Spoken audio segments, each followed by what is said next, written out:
dizendo que vai começar a gravar. E já estamos gravando, então. Então, agora sim, boa tarde oficialmente a todos. É um prazer tê-los aqui neste momento formativo aí, né, da nossa formação continuada. Hoje é um momento mais íntimo, né? Não estamos sendo transmitidos ao vivo pelo YouTube, sim, estamos todos em uma sala aqui e vamos conversar um pouquinho, retomando aquilo que viemos fazendo até então e explicando aí o que eu espero de vocês para as próximas etapas, tá? Então, inicialmente é importante dizer a vocês da importância da conta institucional para acessar as ferramentas, né?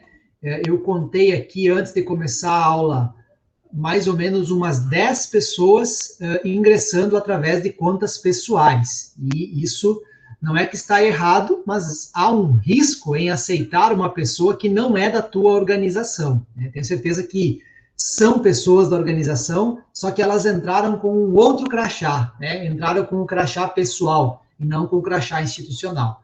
Mas isso a gente vai aprendendo, é importante que vocês fiquem alerta, né? Aqui no campus a gente diz assim: quando o botão está escrito assim, pedir para participar, tem alguma coisa errada, porque ninguém precisa pedir para participar. E aí tem um íconezinho com a sua foto e você troca a conta e acessa com a conta certa. Isso vale para todas as ferramentas, isso vale para o Classroom, isso vale para o YouTube, isso vale para o Google Drive, para o Gmail, para todas as ferramentas da plataforma. Você precisa certificar-se de como você está acessando elas. Tá bom, pessoal? Bom, essa é a nossa aula número 4, a aula de conclusão de um primeiro módulo, né? Chamamos assim do módulo mais urgente, né?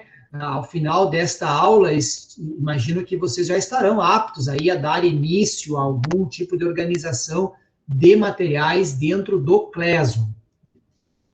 Vamos dar uma revisada aqui um pouquinho, então. Nesse slide resumo aqui, tá? Vamos usar ele como modelo aqui, vamos conversando um pouco sobre ele. Essas duas aulas anteriores que a gente fez, nós conversamos de forma bastante exaustiva sobre o Google Classroom, ou Google Sala de Aula, tá? Inclusive, esse nome, Classroom, eu não tenho mais visto ele sendo utilizado, tá? Ele era o nome anterior, esse aqui é o íconezinho dele, né? Esse ícone aqui, ó. Mas o nome que está ali no menu de 9 pontos é o ícone do Google Sala de Aula, esse ícone verdinho aqui, tá? Quando conversávamos com a equipe da SMEC para montarmos essa formação, lembro que uma das coisas que foi falada era a necessidade, né, de formação pro Classroom. Inclusive, a formação nasceu com este intuito, né, uma formação para uso do Classroom. E na oportunidade eu falei, olha, gente, o Classroom é uma peça muito importante, mas não é tudo, né? Na verdade, o Classroom, ele pode ser tão bagunçado quanto um grupo de WhatsApp, se você não usá-lo adequadamente. Então, falávamos lá, né, que o Classroom, ele pode ser tudo, né? Ou seja, concentrar toda a nossa organização, e também pode ser um nada, né? Uma coisa bagunçada que as pessoas não se encontram ali dentro porque acham confuso. E às vezes a confusão não é do Classroom, e sim da forma como a gente organiza ele. O que é o Classroom? O que é o Google Sala de Aula? Tá? É basicamente um ambiente virtual de encontro de pessoas, tá? Quase como um grupo do Facebook, como um grupo do WhatsApp, porém com um outro enfoque, um enfoque educacional. É ali dentro que eu vou ter a possibilidade de organizar a cronologia das minhas aulas, organizar a disposição dos elementos que compõem a minha aula, dependendo de cada contexto, né? Uma atividade, uma aula no Classroom para uma EMEI, né? Com certeza vai ter um enfoque voltado para os pais, porque a criança muito pequena não vai acessar, né? Então, tem que ser montado de uma forma que o pai ou a mãe, ou o responsável pela criança, compreenda o que está se propondo. Um Classroom para uma turma de anos finais já tem outro enfoque também, porque é o próprio estudante, de forma autônoma ali, vai começar a acessar os materiais. Então, é no Classroom que as coisas acontecem, né? e cada um de nós vai ter as suas salas, tá? Uma coisa que eu visualizo assim como muito positiva é que dentro das escolas seja conversado entre os professores, direção, coordenação, para tentar estabelecer um padrão no contexto de cada escola, obviamente, né, de organização do Cleso. Isso favorece que o aluno se sinta bem ao mudar de um ambiente para outro, né? Pensando agora de novo no ensino fundamental, anos finais, ao sair de uma aula de geografia e ir para uma aula de língua portuguesa, né, ou estudos sociais em língua portuguesa, ele vai trocar de sala, mas a aparência da sala, a disposição da sala, ela é semelhante. Isso favorece, né, diminui as barreiras, né, de aprendizagem. Não estou dizendo aqui que a gente tem que ser tudo padrão, não, de forma nenhuma. Conversem entre vocês e tentem encontrar essa lógica, né? Isso faz com que diminua até a nossa ansiedade, porque eu sei que o que eu vou encontrar ali dentro, tá? Eu brinco que uma aula deveria ter uma anatomia, né? Uma aula dentro de um ambiente virtual, né? Ou seja, uma aula postada num ambiente virtual, ela deveria ter uma anatomia básica, né? Partes fundamentais dessa aula. E isso se aplica a diferentes ambientes virtuais de aprendizagem. No ano passado, quando começou essa discussão aqui no campus, no começo tinha defensores do Classroom, defensores do Moodle, defensores do SIGA e outras opções, né? Isso é que nem time de futebol e religião, cada um tem a sua preferência, né? Então, na minha visão, pouco importa o ambiente que você usa, desde que ele seja fácil de acessar, desde que quem precisa acessar esteja ali, sejam os professores, os estudantes, de forma fácil, né? No nosso caso, aqui no IFAR, o SIGA, que é o ambiente que usamos, é a alternativa mais fácil, porque é ali que são feitas as matrículas e é ali que os alunos estão todos incluídos, né? Então, usamos dessa forma. Mas a anatomia da aula, os elementos que compõem uma aula neste ambiente online são mais ou menos padronizados, né? Aqui eu tenho na sala aí o Tobias, que é um dos nossos estudantes lá, que está me auxiliando com essa formação, e ele talvez seja a pessoa mais indicada para dizer se, de fato, os professores seguem algum tipo de padrão ou não, né? Mas não vem ao caso aqui, eu estou dizendo que isso favorece, né, o aprendizado, ter uma sala organizada, tá? Então, veja que isso não é pré-requisito, né? O Classroom pode ser usado de forma bagunçada também, tá? Bom, essa aula que vocês estão olhando aqui, até para nós fazer uma breve revisão, ela é a nossa aula da semana passada, né? E vocês vão começar a observar, se já não observaram, que eu tenho tentado adotar alguns elementos que vão se repetindo, né? Um deles é o uso dos tópicos, né? Então, vocês vão encontrar lá o tópico número 3, e antes do 3 teve o 2, e o antes do 2 teve o 1. Então, vocês imaginam que para essa semana vai ter o tópico número 4, né? E isso vai favorecendo. Então, o uso de tópicos como agrupadores de semanas, de etapas, de dias, né? Quando você tem mais conteúdo para um único dia, talvez seja muito interessante. Essa discussão a gente tem que fazer, né? O que é o tópico no conceito da sua aula? É uma espécie de grupo, né? Ele que vai definir as partes daquela aula. Pensando em etapas não presenciais, como que estamos vivenciando agora, talvez o tópico remeta a uma grande semana ou a 15 dias de atividades, como vocês entenderam. Pensando nisso para além da pandemia, talvez o tópico vai identificar exatamente o dia em que aconteceu a aula, né? Ou a atividade letiva daquela semana, tá? Então, tópicos são muito importantes, não deixem de utilizá-los, do contrário, vocês vão ter todos os itens da aula de vocês misturados, sem uma classificação, tá? Isso pode ser prejudicial para o estudante, né, que vai ter dificuldade de encontrar as coisas. Bom, vocês devem ter observado também que eu sempre coloco um material de aula chamado Comece Clicando Aqui, tá? Vocês podem estabelecer algo nesse sentido também, né? não precisa ser esse o nome, né, mas algo assim que sempre vai ser o primeiro item e que obrigatoriamente o estudante deveria passar por ali. É uma espécie de resumo, né, de orientações diretas sobre o que ele deve fazer. E a partir daí se desenrola a aula em si no ambiente, né, com demais materiais e demais atividades que ele vai fazer. Então, retomando um pouquinho, né, Classroom, ou Google Sala de Aula, é uma ferramenta que permite a mim criar grupos para postagem de materiais e atividades. Então, dentro do Classroom, eu vou ter, além do tópico, que não é basicamente nada mais além do que um título, eu vou ter duas coisas, os materiais e as atividades, tá? E é bem assim que funcionam outras ferramentas, como, por exemplo, o Moodle, como, por exemplo, o Cigarro. Tá? Você vai ter, basicamente, essas duas coisas que você pode colocar lá. Qual é a diferença do material para a atividade? O material a gente chama daquilo que é estático, aquilo que serve de apoio para o estudante, né? Se tivéssemos numa atividade presencial, boa parte do material o estudante leva em seus cadernos, né? Ou ele cola materiais recebidos fisicamente, ou ele transcreve do quadro, né, anotações para o seu caderno.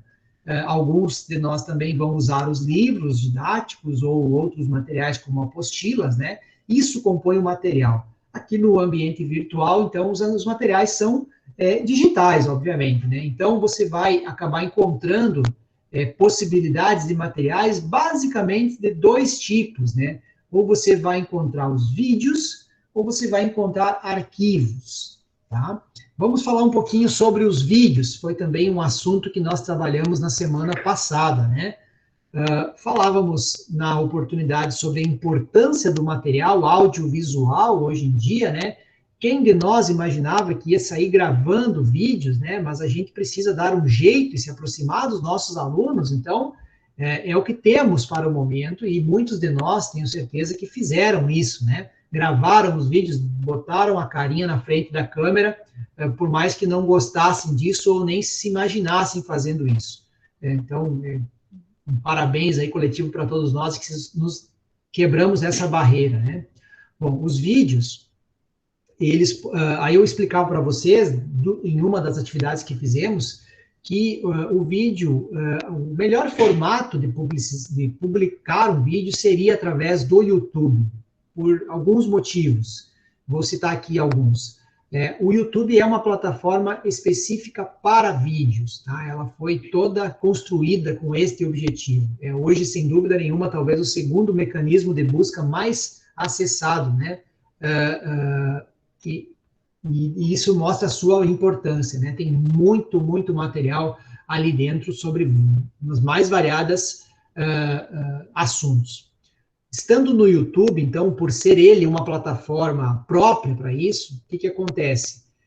O YouTube vai entregar isso para o dispositivo que a pessoa estiver usando, seja um smartphone ou seja um computador, da forma mais adequada, né? Ele vai ter o vídeo em diferentes formatos, um formato em alta resolução, para quem tem uma internet boa e um monitor melhor, um formato em baixa resolução, com mais enfoque no áudio do que no vídeo, né? Então, isso é normal e a plataforma faz isso automaticamente, né? Outra coisa que o YouTube tem também é o uso de legendas automáticas, né? Inclusive para o idioma português. Não é perfeito, né? Mas é muito próximo do que se entenderia como sendo bem adequado, tá? A gente usa bastante esse recurso de habilitar as legendas, né? Então, significa que, conforme eu vou falando, o áudio vai sendo processado e transcrito ali como texto, em formato de legenda, então também facilita. Além do mais, pessoal, muitos de nós compartilham esses vídeos em outras plataformas, né? Posso usar uma rede social, posso usar o próprio WhatsApp. No momento que o vídeo está no YouTube e eu sou o dono deste material, eu posso tirá-lo de circulação, né? Excluindo o vídeo ou tornando ele privado, né? Mudando o grau de a permissão de visualização do vídeo, né? E eu gravando um vídeo e mandando o arquivo do vídeo, seja pelo WhatsApp, por exemplo, eu estou, então, duplicando aquele material, né, e perco o controle de onde ele poderá ir, vai parar.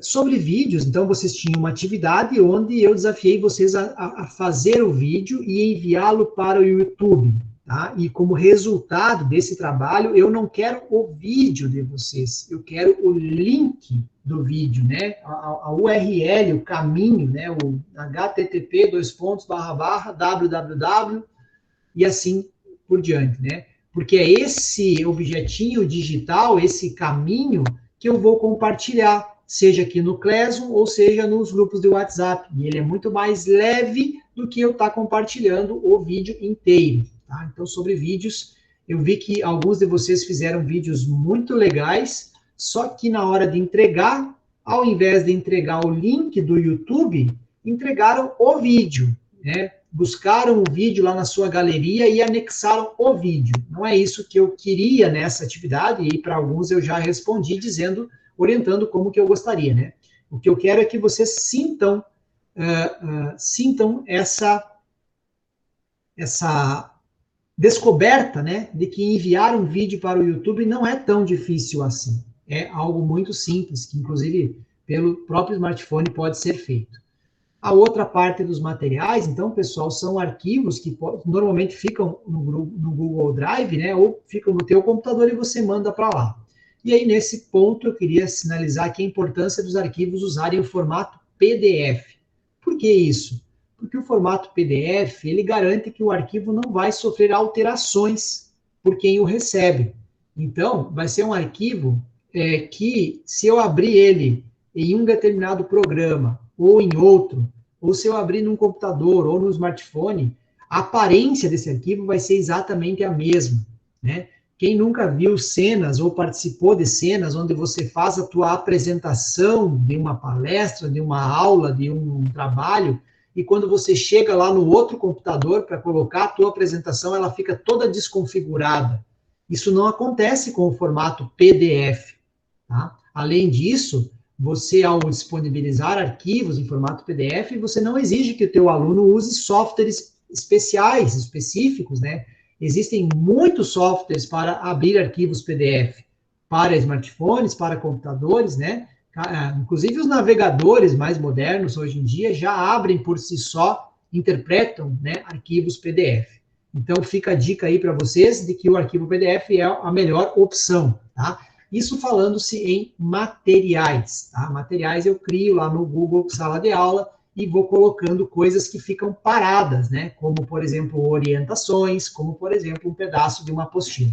Uma das atividades que vocês tinham que fazer sobre arquivos PDF é uma atividade bem bobinha, assim, na verdade, vocês têm um livrinho com 31 páginas, contendo figuras para colorir, e vocês têm que tirar uma parte desse livrinho, extrair uma página específica, né, para colocar no ambiente. Por que essa atividade é importante, tá? Não pelo livrinho, não por extrair, mas para vocês compreender que, às vezes, muito material pode assustar o aluno. Não são todos que conseguem relativizar e entender assim, não, o professor vai trabalhar isso aqui aos poucos.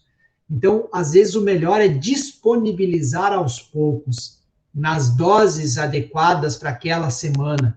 Então, se você tem uma apostila, se você tem um livro didático, se você tem algum outro material, você pode extrair partes dele usando inúmeros programinhas que fazem isso, né? E ali na aula que passou, a gente deu um exemplo disso também, tá? Então, nessa atividade, eu não quero saber o dia do aniversário de vocês, eu não quero saber se vocês, qual é a página que vocês vão, eu quero que vocês retirem de um arquivo PDF com 31 páginas apenas uma delas e entregue essa atividade dentro do ambiente.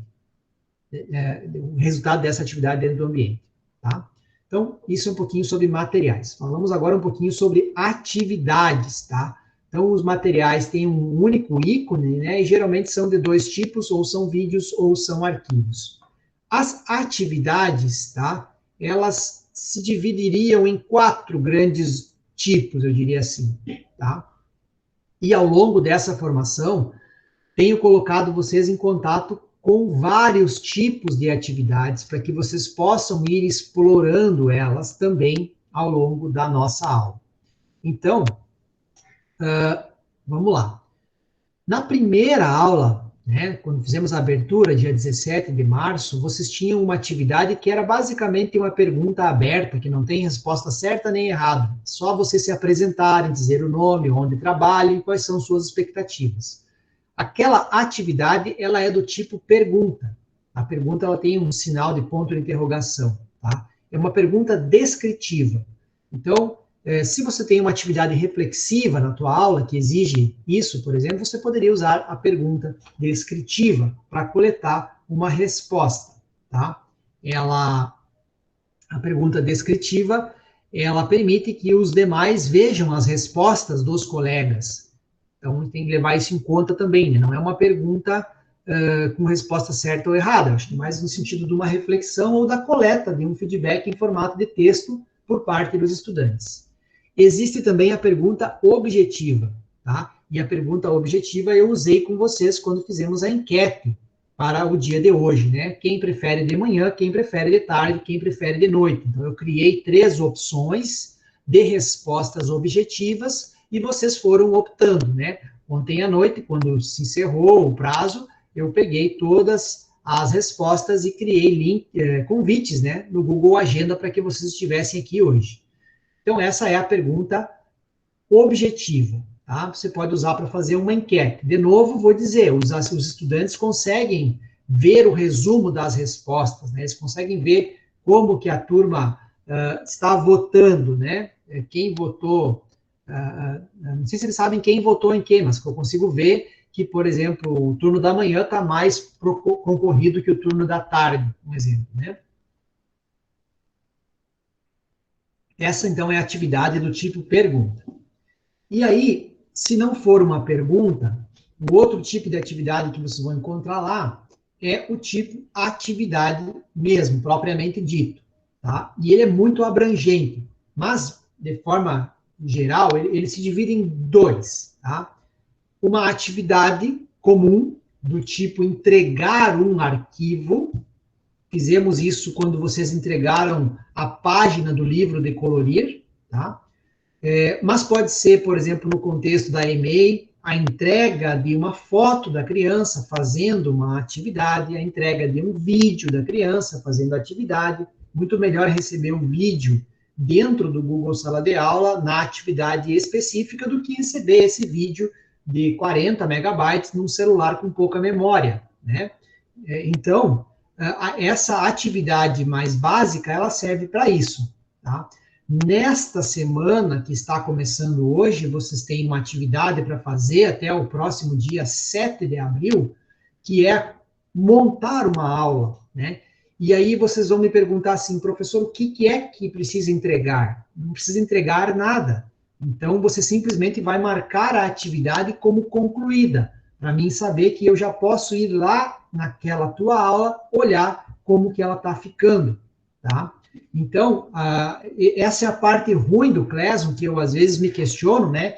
Eu não consigo dizer para vocês o que é que deve ser entregue. Eu observei, vou dar aqui um exemplo, né? Alguns professores, em algumas atividades, respondiam assim, ok, farei logo em seguida. E vamos pegar aquela do vídeo do YouTube, né? O que eu queria era que vocês entregassem para mim o link do vídeo, né? Mas alguns de vocês me entregaram o vídeo. E outros ainda escreveram, ok, obrigado, farei logo em seguida.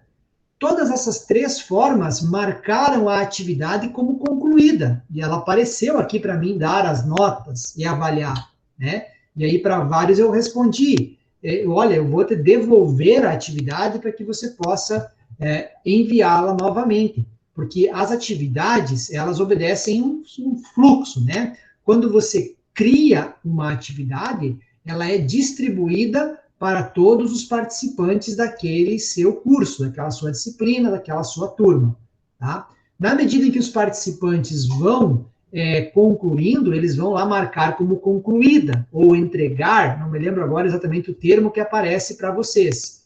E quando vocês fazem isso, para nós aqui do outro lado, aparece ela como concluída, né, ou devolvida, e aí a gente pode junto da própria atividade, conversar um pouco ali, né? Fazer algumas trocas de mensagens privadas, né? Dizendo, olha, não está bom ainda, vou te devolver, veja se você consegue alterar, manda de novo. E assim a gente fica conversando, e comunicação em ambientes online é muito importante, né? A gente está distante do estudante, então precisa precisa conversar com ele, né? Nos momentos que estivermos disponíveis para isso, tá? Então, eu estava falando que existem uma atividade mais básica, que é a entrega de um arquivo ou a entrega de coisa nenhuma, simplesmente a marcação lá como concluída, né? E outras tantas formas que podemos imaginar essas atividades, né? O estudante é levado a organizar algo para entregar. E essa atividade, então, também existe uma outra, né? Que é a atividade com teste. Neste caso, se utiliza o Google Formulários para fazer a correção automatizada desta atividade. Então, é como se você delegasse essa atividade para o Google Formulários. Lá você faz um teste, um teste no sentido de um conjunto de perguntas objetivas que possuem uma resposta certa, ou mais de uma, né? E que o próprio ambiente vai conseguir corrigir e atribuir uma nota. Lá você vai dizer quanto vale cada questão, qual é a nota de cada uma delas, e ao criar essa atividade com teste, o Google Sala de Aula cria automaticamente um Google Formulários, vinculando os dois, tá? Então, é muito útil esta opção quando você quer fazer atividades autocorrigíveis, tá? Que se corrigem sozinhas. O ideal é você ir mesclando, né, esses tipos de atividades. Numa aula você vai fazer uma pergunta, na outra aula vai fazer uma pergunta objetiva, depois você vai fazer um teste de conhecimentos, vai fazer a entrega de fotos ou de arquivos, enfim, você pode ir fazendo isso conforme for interessante. Então, a anatomia de uma aula ideal, assim, deveria ter pelo menos alguns elementos, como como tópico, né? Materiais de aula, entre eles um material de orientação, dizendo o que precisa ser feito, porque eu chego aqui e olho, nossa, 6 coisas, e agora como eu faço, né? E demais materiais e atividades. Observem que eu tenho usado com vocês aqui uma numeração, né? 3.1, 3.2, 3.4, né? 3 é o tópico, 3.3 é uma atividade ou um material dentro daquele tópico. Então, dado essa contextualização, dado essa explicação para vocês, né, o desafio que eu coloco agora para vocês fazerem ao longo dessa semana e até a próxima quarta-feira, sem ser essa agora, na outra, né, dia 7 de abril, é de organizar uma aula dentro do Classroom, uma aula onde cada um de vocês vai ser o professor, né, e nós aqui seremos os estudantes.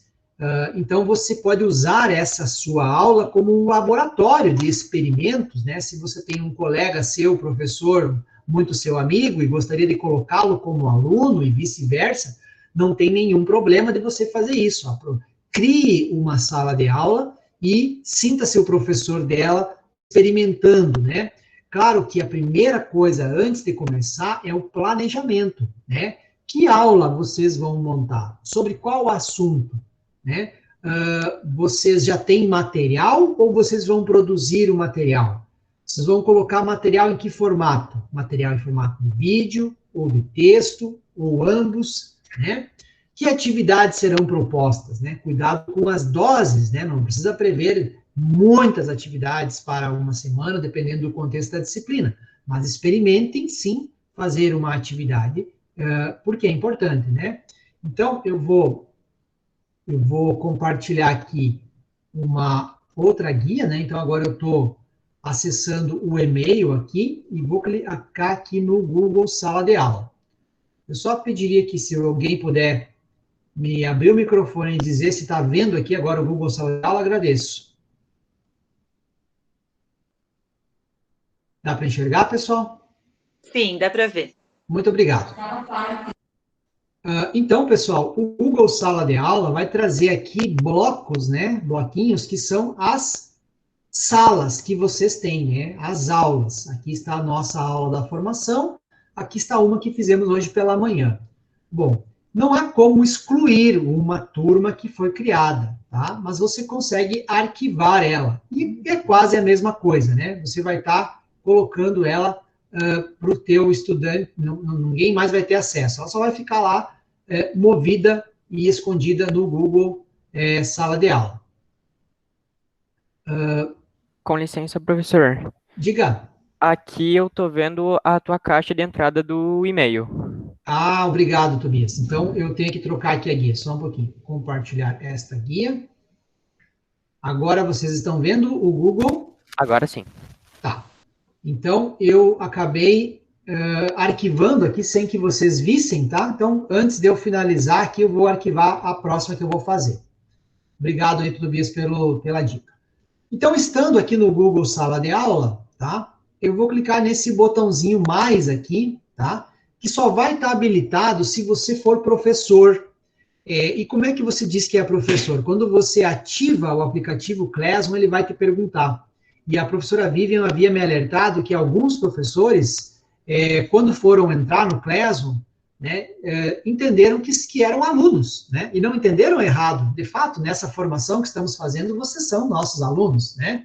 Só que dentro do Classroom institucional, vocês têm que ter o papel de professor.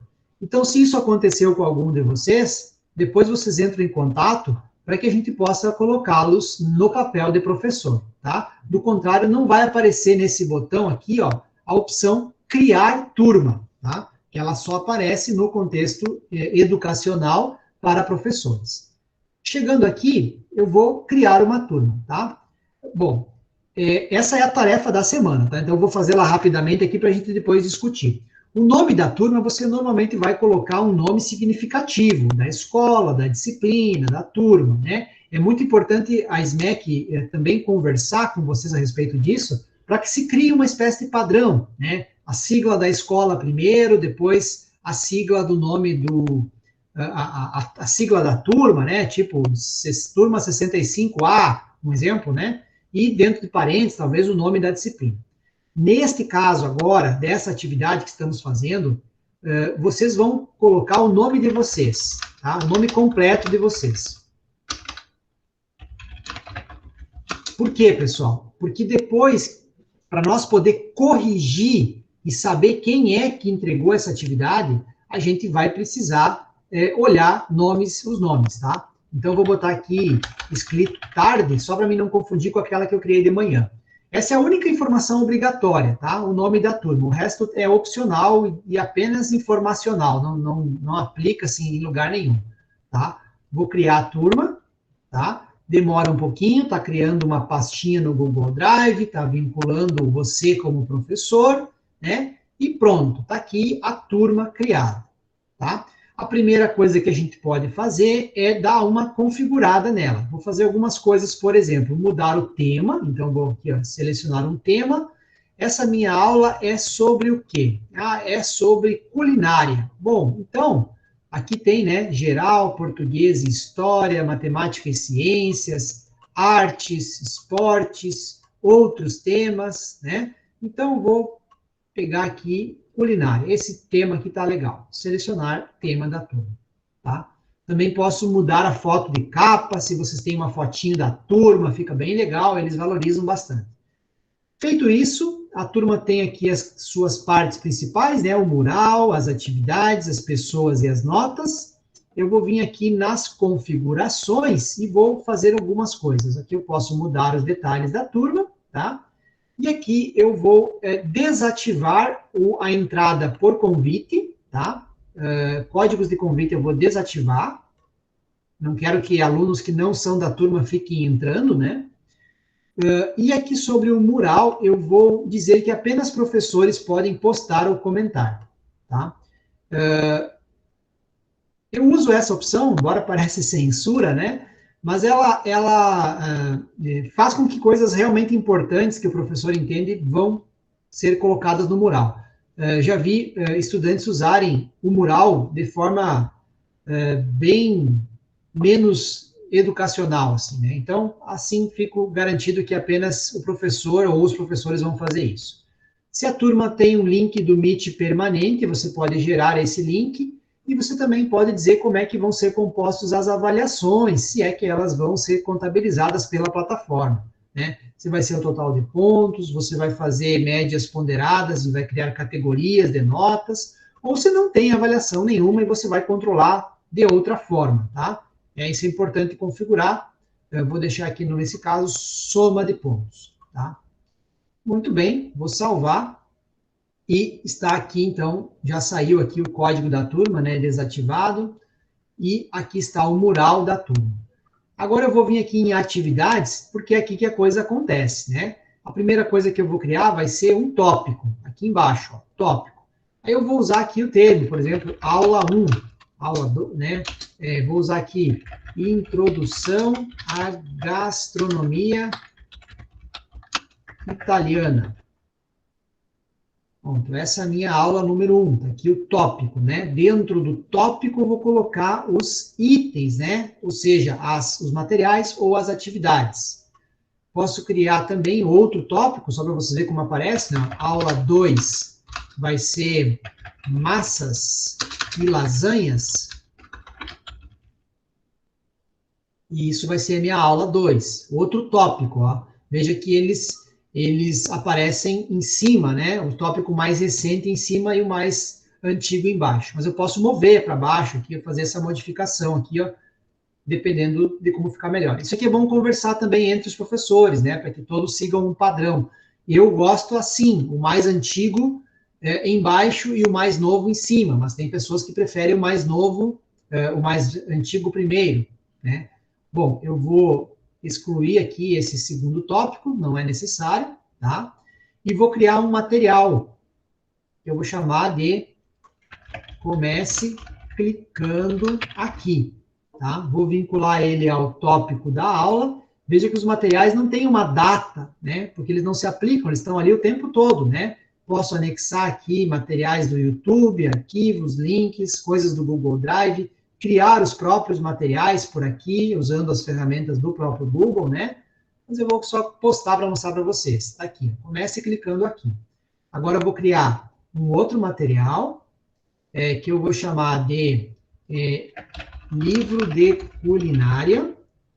Ele também está no tópico da aula 1, tá? Poderia anexar aqui a parte do livro que eu estou usando como material, só vou fazer um exemplo, ó. Veja que agora eu vou ter que trocar a ordem deles aqui para seguir a sequência que eu queria, né? E agora eu vou criar aqui uma atividade, tá? Uma atividade. Eu vou colocar aqui, então, poste a foto da receita pronta. Então, suponhamos que eu dei orientações aqui para ele fazer a atividade, né? A atividade, ela poderá ter pontuação, né? 100 pontos, 10 pontos, 20 pontos. Quantos pontos vale essa atividade? Ela vai ter nota ou vai ser sem nota? Ela tem um tópico também. Ela pode ter uma data de entrega, por exemplo, vou entregar até o dia 7 de abril, até às 10 da noite. Depois eu não... né? Essa é a data limite.